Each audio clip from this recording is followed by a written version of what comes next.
page 6 of the residential purchase agreement. We've got that very top, section 13, federal fair housing compliance and disclosures.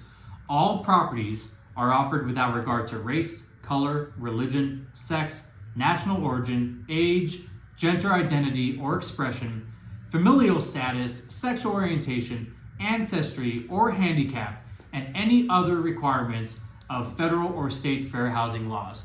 What this means is the seller cannot discriminate based on any of these protected classes when your buyer makes an offer. If they want to reject you for terms of the offer, that is totally fine, but they cannot discriminate or reject based on any of these protected classes. Let's go right into 14. Walkthrough inspection of property. Buyer is entitled under this agreement to do a walkthrough of the property within blank calendar days prior to close of escrow to ensure the property and all major systems, appliances, heating, cooling, plumbing, and electrical systems and mechanical fixtures are as stated in seller's real property disclosure statement, and that the property and improvements are in the same general condition as when this agreement was accepted by seller and buyer.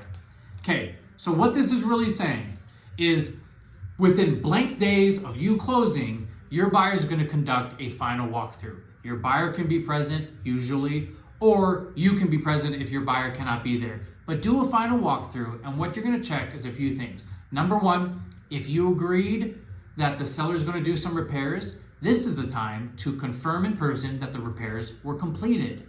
You would be surprised how many times some of the repairs are not completed.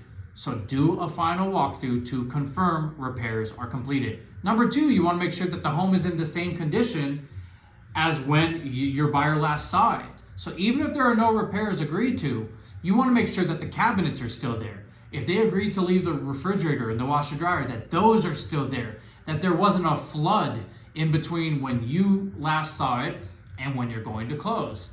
My general rule is I like to do my final walkthrough as close to the signing as possible, because what if you do a final walkthrough 3 calendar days before you go to close? Everything looks good, and then the seller moves out. They leave the water line to the refrigerator on, and it's dripping for 3 days. Well, you already did your final walkthrough, your buyer signs, they're happy, they get the keys, you walk inside, and the whole home is flooded. Whose fault is it now? Okay, so you don't want to be caught with your pants down and a flooded home because you did your final walkthrough 72 hours ago. So you can write within 3 days. I write within 3 days, but I perform it as close to the signing as possible.